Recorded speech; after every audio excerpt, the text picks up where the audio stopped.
сәлеметсіздер ме құрметті оқушылар, бұл қарапайым математика және сіздермен бірге мейірбек жоламан. Бүгін біз номері 132 сұрағымызды бастаймыз. Жиындар, логика элементтері. Бірінші степ, суреттерге қара, жиындарды ата. Осы жиындардың бірігуі нәтижесіне шыққан жиынды қалай атайды? Мысалы, бізде көп бұрыштар жиыны біріншісі, екіншісі сызықтар жиыны, үшіншісі бұрыштар жиыны. Осы жиындардың бірігуі нәтижесінде шыққан жиынды фигуралар жиыны деп атайды. Екінші степ, әр жиын элементтен саналады. Бір таңбалы натурал сандар жиыны. Бірден бастап 9-ға дейін, 9 деп жазып қоямыз. Келесі, толық ондықтардың жиыны. 10-нан бастап 100-ге дейін. Бізде 10 сан бар мына жерде. Толық жүздіктердің жиыны 100-ден бастап 1000-ға дейін. 10 бізде ана 10 орын. 2 таңбалы натурал сандар жиыны. 10-нан бастап 99-ға дейін. Олар бізде 90 сан бар.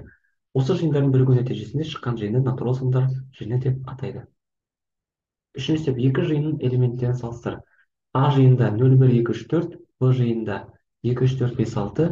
Екеуі бізде қиылысатын болса, онда 2, 3, 4 шығады. Төртінші степ, С, М, Е, К жиындарының элементтерін зертте. Мына пікірлер ақиқат па? Мысалы, бізде С жиында 42, 30, 13, 26 сандар бар. М жиында 40, 30, 50, 20. Е жиында 40, 50, 30, 13, 20.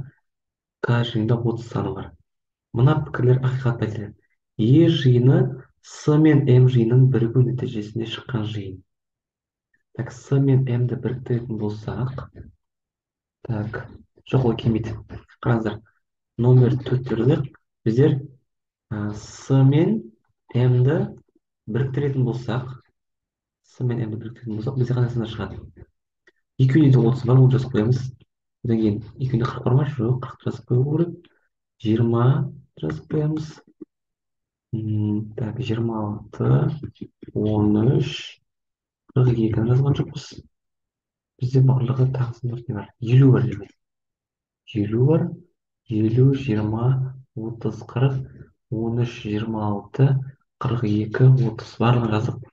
Ал енді Е жиынын қарайтын болсақ, бізде онда 40 деген бар, 50 бар, 30 бар, 13, 20, тағы да қалып қалғандар бар, 42 жоқ дегендей. Сондықтан бірінші пікір ақиқат емес. Так, бірінші пікір жалған деп қояйық. Бірінші пікір жалған. Келесі, К жиыны С мен М жиындарының қиылысу нәтижесінде шыққан жиын. С мен М-ді қиылыстырайық. С мен М-ді қиылыстыратын болсақ, екеуінде де сан бар, сан 30 бар, екеуінде де. Екеуінде 40 бар ма? Жоқ. Екеуінде 50 бар ма? Жоқ. Екеуінде 20 бар ма? Жоқ. Тек қана қиылысқанда тек қана 30 шығып тұр. Ал К жиыны бізде 30 саны бар. Олай болса, бұл ақиқат. Екінші пікір ақиқат түріміз. Келесі. Бесінші степ. 3-3-тен комбинациялардың нұсқаларын құрастыр дейді. 3-тен. Қорапта қызыл, жасыл және сары шарлар бар. Егер қораптан 3 шар алсақ, олар қандай түсті болуы мүмкін? Өз жауабында шар түстерін бірінші әріптерін белгілеп алып, кесте түрінде көрсет. Номер 5. Бізде қызыл, жасыл, сары шарлар бар. Егер қораптан 3 шар алсақ, олар қандай түсті болуы мүмкін? Өз жауабында шар түстерінің бірінші әріптерін белгілеп алып, кесте түрінде көрсет дейді. Қараңыздар, бізде не болуы мүмкін? Қызыл, жасыл, сары. Қызыл, сары, жасыл. Келесі. Енді сарыдан бастайық. Сары, жасыл, қызыл, сары, қызыл, жасыл. Сарыдан енді деген. Так, енді жасылдан бастайық та. Жасыл, қызыл, сары, жасыл, сары, қызыл. Бізде 6 нұсқа шықты да.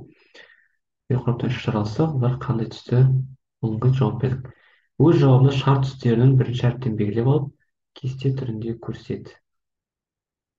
Так, келесі бесінші нұсқа, бесінші деп жазып болдық. Алтыншы степ. Пікірлер ақиқат па әлде жалған ба? Көбейту мен бөлу өзара кері амалдар.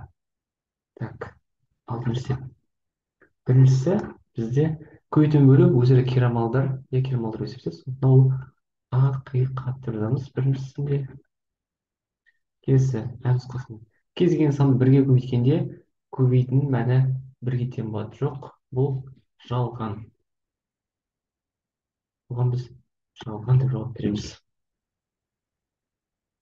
Жетінші сыйымдылығы 4 литрлік ыдыстарға 16 литр күнбағыс майы, 20 литр мақта майы бөліп құйылды, іші майы құйылды. Күнбағыс майы 16 литр, мақта майы 20 литр, сыйымдылығы 4 литр. Бәрін қоссақ 30 салады, 14 көзе 9 шығады. Жауабы 9 ыдысқа май құйылды. Осымен құрметті оқушылар, біздер бүгінгі сабағымызды аяқтаймыз. Сіздермен бірге болған Мейірбек Жоламан. Келесі сабақта кездескенше.